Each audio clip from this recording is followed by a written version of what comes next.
Sveiki kolegos, šiandien pakalbėsim apie paukščių tinklus. Bet šiandien turėsim tik tokį trumpą įvadą, nes išvykstam į Nidą trumpam pailsėti. Bandysim tinklą daryti nuo tempimo ir užtempimo, kaip ir minėjau, nes per žiemą aš jo nepaliksiu, kad visa konstrukcija nesugriūtų. Tai planas būtų toksai. Aplinkui perimetrą susikalt stulpus tokius atraminius, nes ten bus pats didžiausias tempimas, tadėsim tokius kampus, o tuomet visam lauke tiesiog susikalsim paprastai.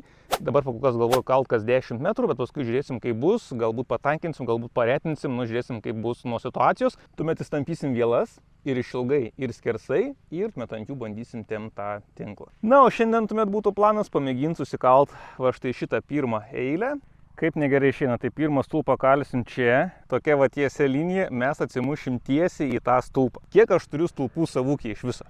Tai va, jeigu skaičiuosim tuos dvigubus kaip 2, tai 1, 2, 3, 4, 5, 6, 7, 8, 9, 10, 11, 12, 13, 14, 15, 16. 16 stulpų turiu sklype.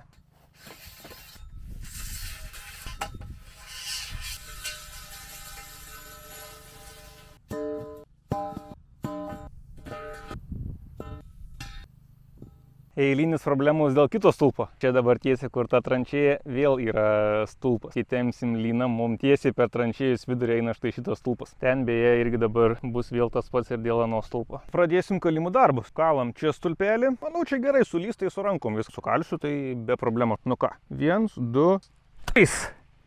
Ką jūs savo galvojat? Ir susikalė lygiai 70 cm. Lygiai taip pat įsikalam kitoj pusėje. Su šniūru kaip visada pafeilinau. Nežinau, kur šniūro pradžioje. Prisirišim šniūrinį. Ir tempiam į kitą pusę. Tikiuosi užteks. Čia koks 70 metrų iki vienos pusės.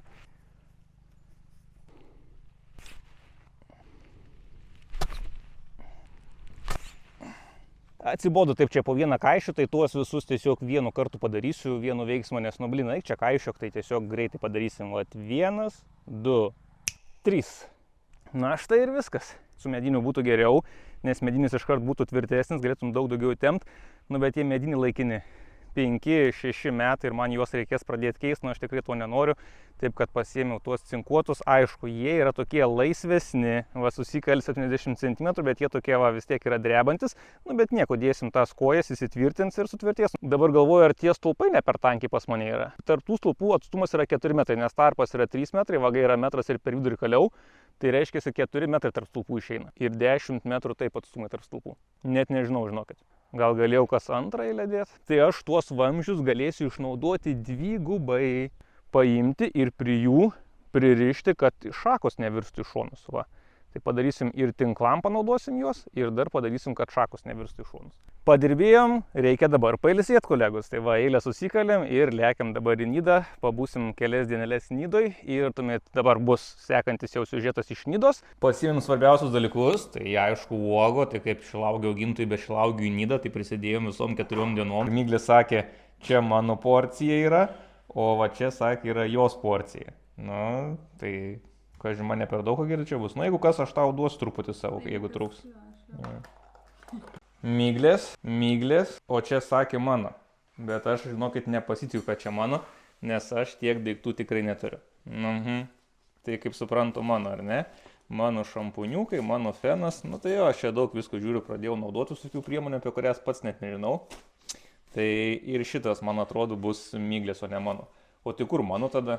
Ir mano daiktai. Nu viskas, aš kelioniai pasiruošęs. 4 dienom išeina 2 poros, nes tu gali jas apverst. Kol nieks nemato. Reikia paimt. Išvažiuojam kaip vis laiką gerų laikų, 4 valandą. Turėjom būti ten jau tokiu laiku. Artimiausias taškas Perkėla, iki jos 196 km.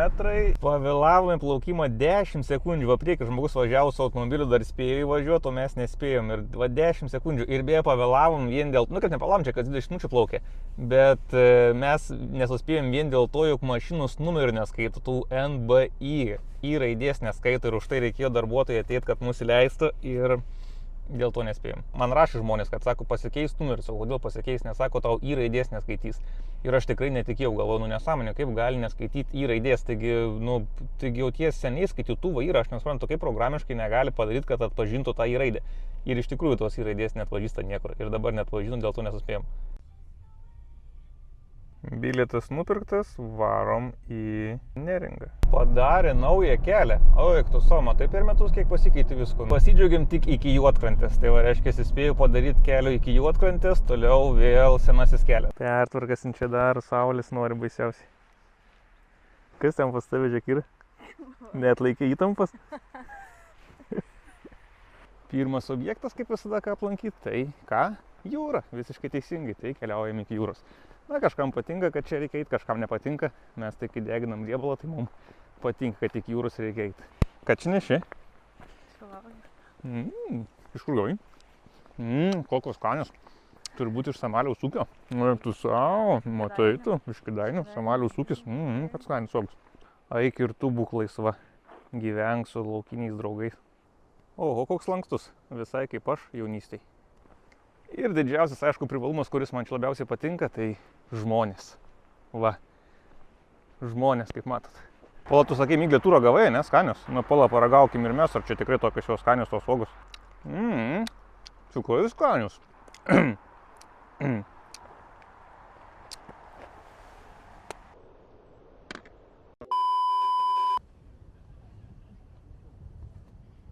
Rytoj eisim tako aplink Nidą.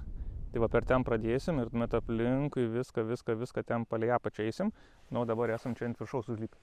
Būtume žinoję, kad čia taip pasikeitė taisyklės Nidoj ir kad galima dabar eit kur nori, tai būtume anksčiau, tie dabar atėjom šiaip į vakarą tiesiog saulės palydėt ant tos Parnidžių kopos, nes čia anksčiau niekur eit nebuvo galima, čia viskas buvo, kaip ir uždaryta, uždrausta, nes erozija ir kad negalima vaikščiot. O dabar, pažiūrėkit, viską pakeitė, visur takai, rodiklis sudėtus, galima eit kur tik norit, po visas kopas galit vaikščiot. Na, va tokia šių metų naujiena. Tai jeigu jau galima, tai eisim truputėlį pasivaikščioti po tos kopas. Na, labai jau čia įspūdinga tikrai. Įdomu, kodėl čia nusprendė tvertą taką. Aišku, aš tai džiaugiuosi, kad nusprendė, nes tikrai labai gražu. Vis laik atvažiuoja tas pats, o šį kartą naujas visiškai takas. Ten jau eit viskas nebegalima, bet pamatot, pėdsakai yra, reiškia, kažkas visgi ėjo ten, kur negalima. Čia va irgi toksai takelis yra išmintas, va, tuk ratu, kur visai praktiškai galit prieiti prie pat vandens, bet irgi visur ženklai yra, va, žmonėm eiti negalima, bet mes puikiausiai visi matom, kad žmonės vis tiek eina. Na, dar vieną kopą ir jau tikrai eisim atgal.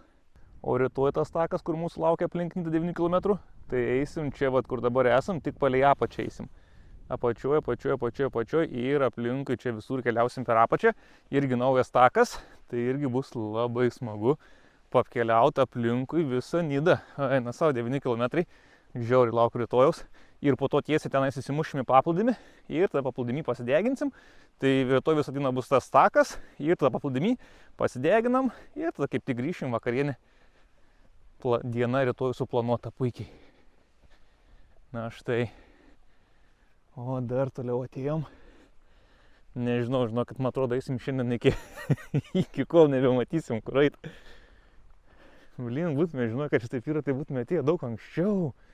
Kas galėjo patikėti, kad čia galima lipti. Wow.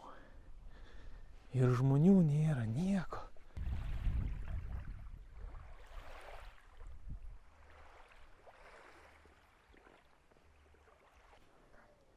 Antytė su ančiukais, reikia atsargiai neišgąsdint, o čia dar viena, bet mums prieš tai reikia veikti maksimalių išbandymų metą. Iki ančiukai. Maršrutas prasideda. Žmonių maršrutė yra, ten ateina 2 poros ir ten matom šeimą eina, ir ten dar palei pakrantę irgi matom, kad keliaujančių yra. Ir dabar keliaujam link atodangos. Oras puikus, saulė šviečia, pasideginsim prie vandens. Gerai jama. 2 degimas, 3, nes smėlis irgi baltas atspindi. Saulė, 1, smėlis, 2, vanduo, 3. 3 šviesos šaltiniai.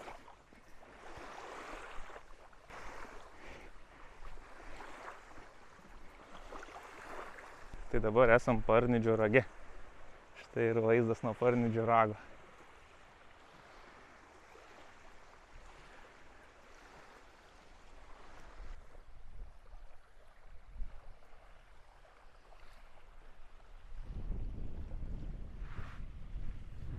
Nori foto, sakė, niekar neis be foto.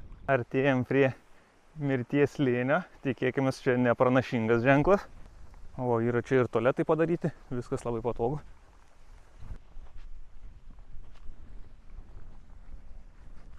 Mirties slėnis.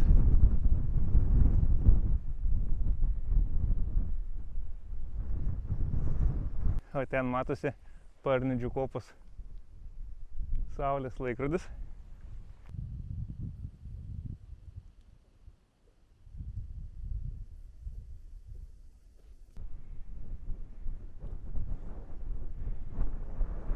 O žiūrėkit, jie po mirties slėnį vaikšto vargšai. Ai, gaila, gaila. Nu ką, ne visi pasirodo grįžt namo iš atostogų. Reikėjo, manau, vandens pasiimt. Kažkaip tai aplink dykuma.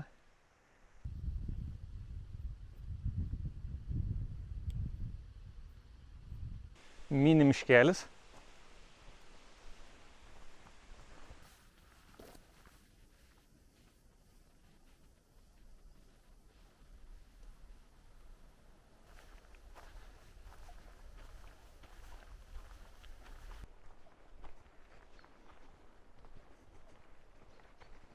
Paminklinis akmuo sklandymo mokyklai Nidos.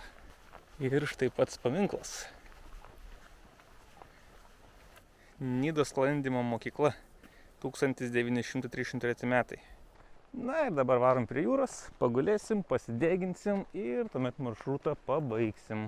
Jūros etapas baigtas ir toliau Miglės mėgstamiausia vieta, kaip visą laiką sakė, kapinės. Tuštokos kapinaitės.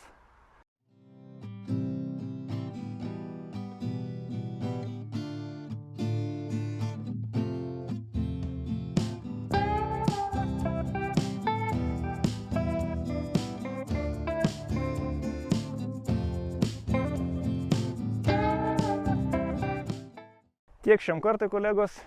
Ačiū, kad žiūrėjot. Susitiksim po savaitės. Iki visiems.